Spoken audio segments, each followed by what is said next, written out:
We're joined on the program by Chef Paul Abdul, a hospitality consultant and CEO, Face Food Concept. Is that why you have a face cap on? I love face caps, my brand. I love looking smart. I couldn't help it.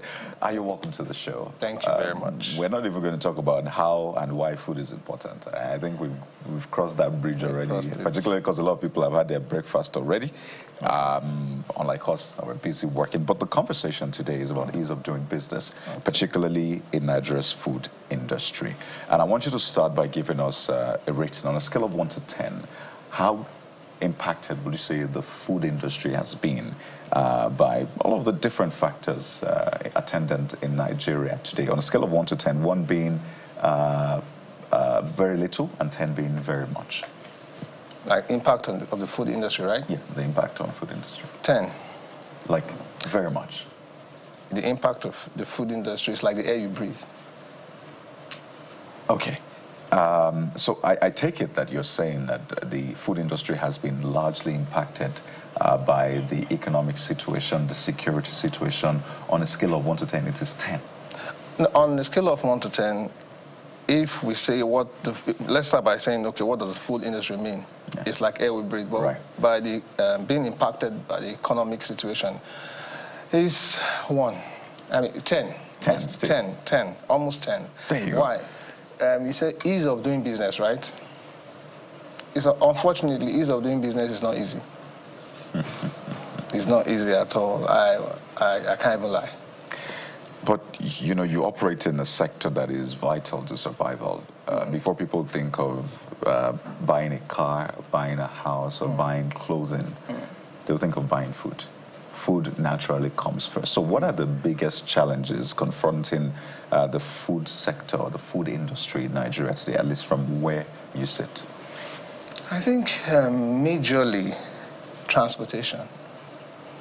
As simple as it looks or sound, you move things, logistics. And the cost of logistics, when it increases, it multiplies. The multiplier effect goes into the pricing and costing. Because for you to get food on the table, there's food costing. And so the impact of, the increase in fuel affected everything. So for the food to appear on the plate, there are so many variables that have gone on behind before you see that plate. So there are different industries and business that affects. Like the plate itself, somebody has to manufacture it locally or it's imported. And the dollar rate affects it. From the farmers that struggle not just only to get fuel for the truck that carries it, but the roads are bad. And then the cold chain is affected also, because we don't have very good storage system that can transport food, keep it in the right temperature, and deliver it to the main source where it should be prepped and delivered to the table. So there's a whole lot of variable. I think the Ease of Business Act was enacted in 2023 by Buhari, but since then it has not been easy. Oof. So when you talk about transportation, help us break it down. There is the element of the impacts of PMS price on cost of transportation. Yes. There is all the levies and fees they pay. Yes. So break it down for us, because we're here to unpack it for policymakers who are listening and for business people who are also listening. Okay. First, let me give kudos to SMEs, foodpreneurs that are really helping, regardless of on the daily grind, regardless of the odds facing them, they're still doing their best. Now, government policies affect business beyond the day-to-day fuel transport, but the government policies, the different red tapes, that you have to, face on a daily basis. Somebody wants to establish business, and then you have to deal with government. And the government's supposed to make it easy for you. You have different clearances. You have, they will come with different... Please, break it down. Okay, I'll break it down. Okay, I consulted with somebody in Ikorodu recently, and we had to get permits for, starting from even the kitchen to get the equipment, you have to get permits from the Ministry of Health. That one, local government will come, different people will come from that sector. Then you have to get permits for your adverts, your signage, that's one. Then you have to get permits for how you are constructing it. Now, when we do the schematics of the space, you still see government regulators still coming to say, okay, you did this here, you have to get permits for it. So and then because of what they will bring to you, most people that are novice in it, they will start paying and bribing. Because they'll make it difficult for you. But it's not supposed to be so. So a lot of people tend to operate from their homes and use technology online, Facebook, Instagram, and all that. That's one of the safest ways people are succeeding. And those that have been able to cross those red tape and establish their businesses, presently, some have to even close down. Why? Because if the government is supposed to make it easy for you to operate, why does it have to be so hard? I was at a friend's place that has a business, and right in front of us, local government officials came, say somebody that they are not supposed to park here, and they started, they had to, how do they call it? They had to lock the cars. Yeah. And clamp it. Yeah, they clamped it, and the guests did not return. They left. Give us an idea of what this red tape costs to food business owners, like when they come, to charge you for your outdoor advertisements and all of this. How much do you part with? It varies. They come with a list. Some they even come with, even if you don't have there's this one for radio, TV and all that. Excuse me. They come with a whole lot of lists, and then they will put exaggerated costs, like you see, okay, for your noise pollution and all that, for the sound permits, they'll put about 350,000 naira for the year. Also, another one will come with. Do you pay it one-off, or? It's one-off, and then that's just one side of it. Then there is the Ministry of Health. They will write you, they will visit you. And what they come to do is check your systems, your operations, your storage, and everything, canned goods, the ones that are dented. They check if you have a fat trap stored. And sometimes some of your businesses, like let's say if you have a smoothie making business, why would you need the fat trap? You're dealing with fruits and vegetables and you're doing that. And they will come with, sometimes they don't even bother about how you are set up.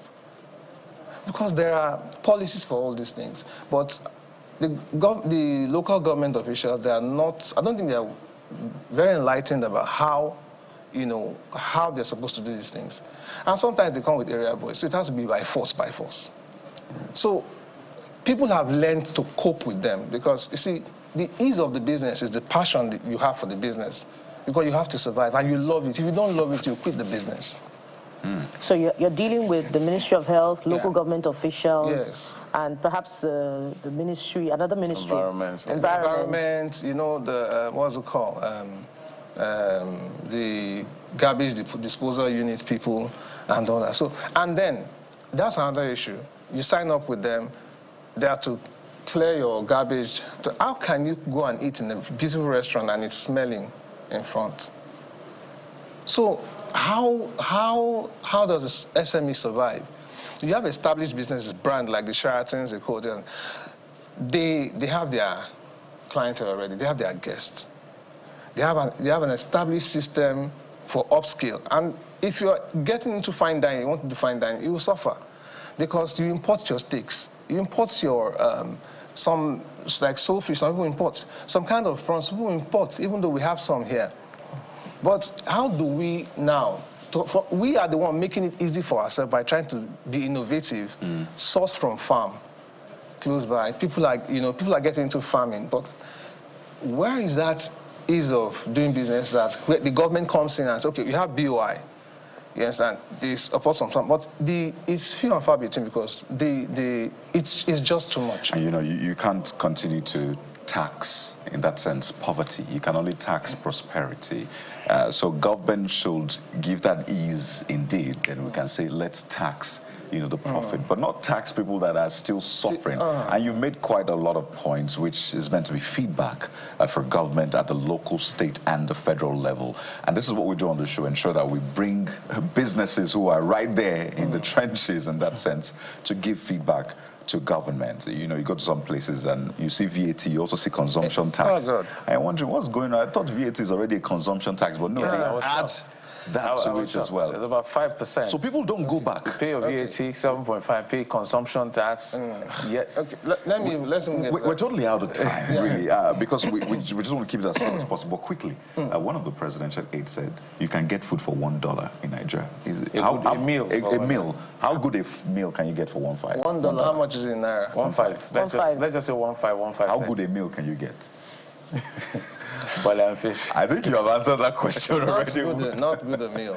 And you know, they say it's even good in Lagos. If you go to other parts of the country, you can't get a meal for $1.5 anymore. Exactly. We have to thank you so much. And he's an advisor on the economy. There you go. So this is good data. Interesting. For government. We'll be speaking with Chef Paul, hospitality consultant, CEO of Face Food Concepts. Thank you so much. Wish your business the very best. We'll be keeping tabs with you and other businesses to ensure that we provide feedback. Amen. I pray your station continue to expose this and let the government do something about it. Amen to that. Thank you very much. We'll take a quick break now. If you're a business owner, send us feedback at themorningbrief@channelstv.com. We'll go on a quick break now. When we return, we're back with some more for you. So stay with us.